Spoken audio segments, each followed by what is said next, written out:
बिस्मिल्लाहिर्रहमानिर्रहीम। अस्सलाम वालेकुम नाज़रीन, मैं तो मेज़बान असगर गुजर। तुसी वेख रहे जो गुजर टीवी आर वाला हर रोज़ बेहतरीन तो अलग क्वालिटी जरूर लैके दोस्तों की मचा रहे। अज माशाल्लाह बहुत ही खूबसूरत एक मज की वीडियो लैके दोस्तों की मचा रहे हैं। दोस्तों मज वेखनी है फुल नस्ल जात खुडा मज नूं किड्डा सोहना, हड्डी मज नूं एक टाका मज दी साइड वालियां उठियां हुई खुडा मज का झुंझान दोस्त चेक कर सकते।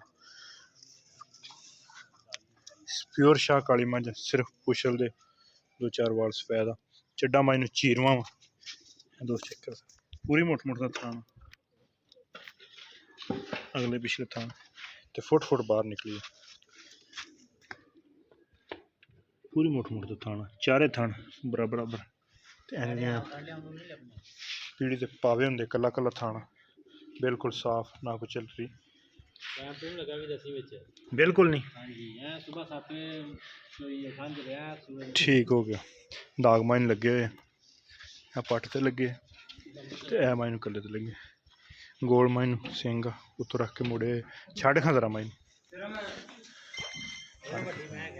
फुल वड्डी मज छोटी कट्टी दी भी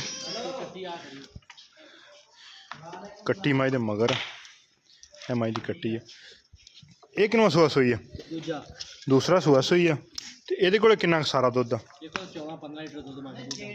14 तो 15 लीटर ये दुध प्योर नीली दी धुन्नी कानी का इस मज नूं निशान है नहीं बिल्कुल साफ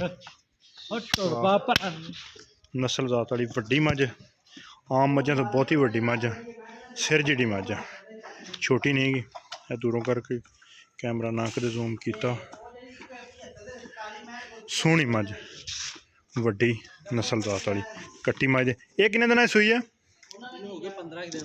15 दिन हो गए मैला नहीं सुट्टना शुरू किया हाल ते मैला नहीं सुट्टना शुरू किया हुण तैयारियां च है तो ये को 15 किलो दुध 15-16 किलो तो यदा मुल किन्ना का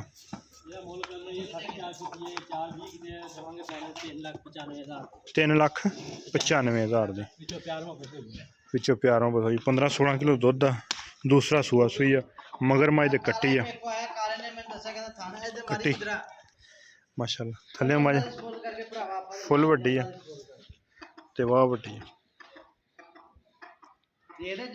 3,95,000 कमी पेशी ये भी इंशाल्लाह हैगी है।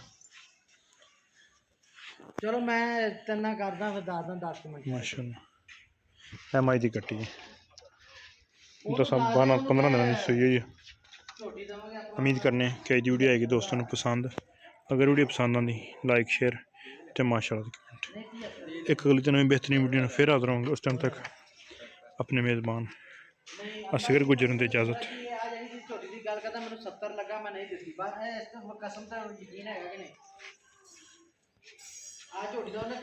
लिबास माइन सोहना चुआ माइन चंगा ना सोहना थान इत्थे रख के मोटा कर ठीक हो गया दोस्त फुल खूबसूरत तीन नस्ली मच दोस्तों को खाती। उम्मीद करने का वीडियो आएगी पसंद एक अगली दिन बेहतरीन वीडियो फिर हाजिर होंगे उस टाइम तक अपने मेज़बान असगर गुजर की इजाज़त। अल्लाह हाफ़िज़।